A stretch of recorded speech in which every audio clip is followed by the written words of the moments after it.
बिस्मिल्लाहिर्रहमानिर्रहीम। अस्सलाम वालेकुम नाज़रीन, मैं हूं एडवोकेट इजाज़ अहमद नवाब और आप देख रहे हैं मेरे यूट्यूब चैनल कानून की दुनिया। 5 अगस्त को पाकिस्तान तहरीक इंसाफ की तरफ से पूरे पाकिस्तान में इमरान खान के हुक्म पर, इमरान खान की कॉल पर रैलीज निकाली गई। अब डिबेट ये चल रही है कि क्या ये पाकिस्तान तहरीक इंसाफ का 5 अगस्त का एहतजाज नाकाम था या फिर कामयाब था। हुकूमती कुछ दावे कर रहे हैं और जो पीटीआई वाले हैं वो कुछ और दावे कर रहे हैं। इनकी हकीकत कुछ तल्ख हक़ाइक़ के साथ आपको असल जो फैक्ट्स हैं वो बताने कि वाकई ये कामयाब रहा है या नहीं। लेकिन उससे पहले कुछ वो तहाइफ जो गवर्नमेंट की तरफ से दिए गए हैं, कुछ इकदाम जो गवर्नमेंट की तरफ से किए गए हैं इस एहतजाज का बदले में, पहले वो आपको बताते हैं।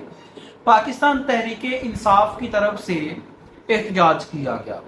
इस एहतजाज को नाकाम बनाने के लिए no doubt reportedly Pakistan Tehreek Insaf के दावों के मुताबिक हुकूमत ने बहुत ज़्यादा इकदाम किए। जिस तरह से पहले चलता आया है कि क्रैकडाउन किया गया, वर्कर्स को गिरफ्तार किया गया, गिरफ्तारी से और उससे पहले छापे मारे गए, रास्ते बंद वगैरह वगैरह सारा कुछ चलता रहा। उसके बावजूद भी 5 अगस्त को पाकिस्तान तहरीक इंसाफ की तरफ से भरपूर पूरे मुल्क में भरपूर एहतजाजी मुजाहरे किए गए।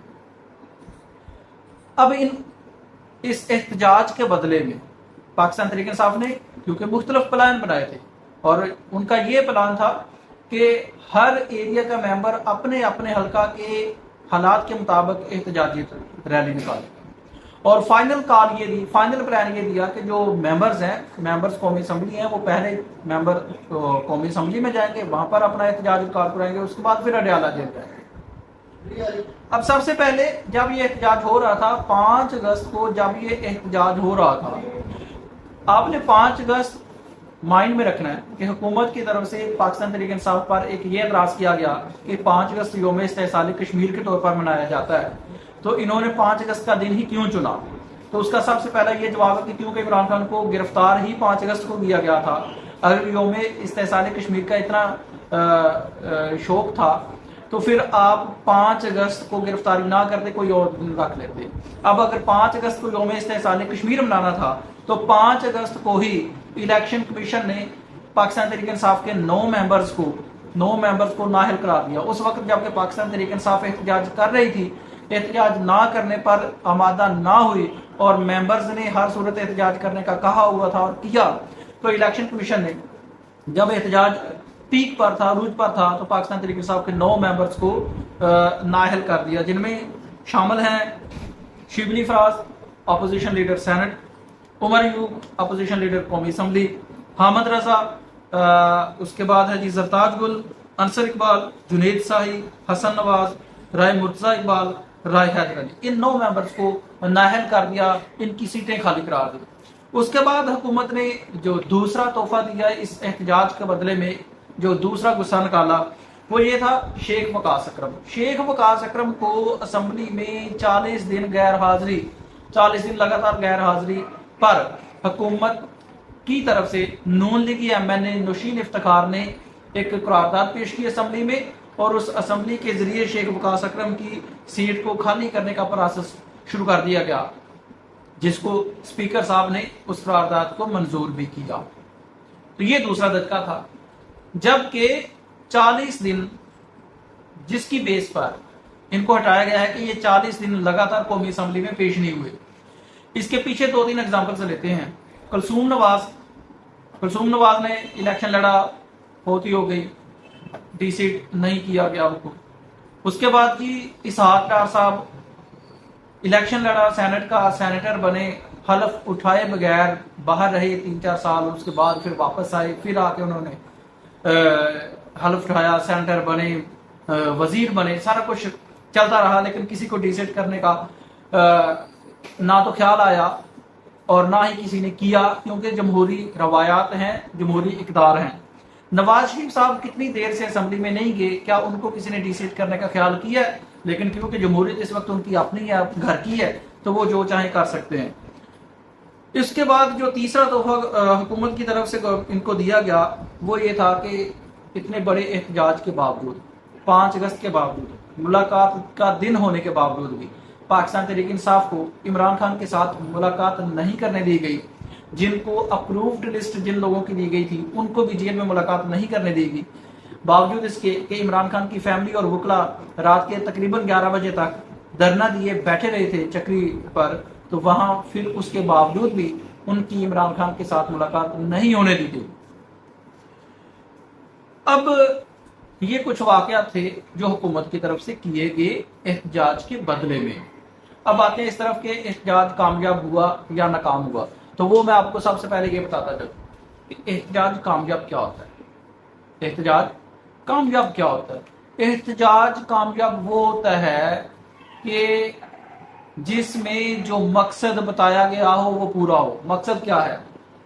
اب یہ جو حکومتی صحافی ہیں، یہ جو ٹی وی پر تنخواہیں لے کر بیٹھے ہوئے ہیں، یہ جو مین سٹریم میڈیا پر بیٹھے ہوئے ہیں، یہ جو ٹاؤٹس ہیں، وہ یہ کہہ رہے کہ احتجاج ناکام ہوگا۔ وہ یہ کہتے ہیں کہ پاکستان تحریک انصاف نکلی کیوں نہیں، سڑکیں بند کیوں نہیں کی؟ حالانکہ ان کو یہ سوال کرنا چاہیے کہ ہم اسلامی جمہوریہ پاکستان میں رہ رہے ہیں، یہ جمہوری ملک ہے، آئینی طور پر جمہوری ملک ہے، تو اس ملک میں احتجاج کرنے کی اجازت ہے یا نہیں، پہلے ان کو یہ سوال کرنا چاہیے۔ اس سے اگلا سوال ان کا یہ بنتا ہے کہ اگر احتجاج کرنے کی اجازت ہے تو پھر کرنے کیوں نہیں دیا جاتا؟ احتجاج سے پہلے پکڑ دھکڑ کیوں کی جاتی ہے؟ احتجاج سے پہلے کریک ڈاؤن کیوں کیے جاتے ہیں؟ احتجاج کو روکنے کے لیے دفعہ 144 نافذ کیوں کی جاتی ہے؟ کالا قانون دفعہ 144 انگریز کے دور کا قانون۔ احتجاج کو روکنے کے لیے ہزاروں سینکڑوں پولیس والے تعینات کیوں کیے جاتے ہیں؟ لوگوں کو گرفتاریاں کیوں کی جاتی ہیں؟ عثمان ڈار کی 80 سالہ والدہ کو گھسیٹ کر گرفتار کیوں کیا جاتا ہے؟ عالیہ حمزہ ایک عورت کی گاڑی پر ڈنڈے کیوں برسائے جاتے ہیں؟ گاڑیاں کیوں توڑی جاتی ہیں؟ وہ یہ سوال نہیں پوچھتے۔ آپ اندازہ کریں، اگر 9 مئی، یہ ایک بات ذہن میں رکھیں کہ یہ احتجاج اس وقت ہو رہا تھا جب 9 مئی میں 10 سالوں کی سزائیں سنائی جا چکی تھی، جب 26 نومبر احتجاج کے تناظر میں اسلام آباد میں احتجاج کرنے پر لوگوں کو 6 سال کی سزائیں سنائی جا چکی تھی، اور جب 26 نومبر کو اسلام آباد ڈی چوک میں سر عام گولی چل چکی تھی، اس وقت یہ احتجاج ہو رہا تھا۔ ایسے ماحول میں جتنا پاور شو پاکستان تحریک انصاف نے کیا ہے، اس سے زیادہ ناممکن تھا۔ سزائیں سنائی جا رہی ہیں احتجاج کرنے پر 10 سال کی، احتجاج کرنے پر 6 مہینے کی سزائیں سنائی جا رہی ہیں۔ 9 مئی کا واقعہ اور 26 نومبر کا ڈی چوک میں سر عام گولیاں چل رہی ہیں، اس کے باوجود بھی پاکستان تحریک انصاف نے ہزاروں انٹرنیشنل میڈیا پر جا کر دیکھیں ہزاروں لوگ نکلے ہیں، اور ہزاروں لوگ نہیں بلکہ ہزاروں تو ریلیاں نکلی ہیں، ہر شہر میں، ہر قصبے میں، ہر بار میں، ہر وکلا بار میں احتجاجی ریلیاں نکلی ہیں، لوگوں نے اپنا پروٹیسٹ کروایا۔ سب سے بڑی بات، لاہور میں 6 سے 7 بڑی ریلیاں نکلی ہیں، اور اگر ان حالات میں جب کہ پاکستان تحریک انصاف کا جھنڈا لے کر اگر آپ لاہور میں نکلتے ہیں تو آپ پر نہ صرف FIR ہوتی ہے بلکہ آپ کو اٹھا لیا جاتا ہے، ان حالات میں بھی پاکستان تحریک انصاف کے لوگوں نے بڑی بڑی ریلیاں نکالی ہیں۔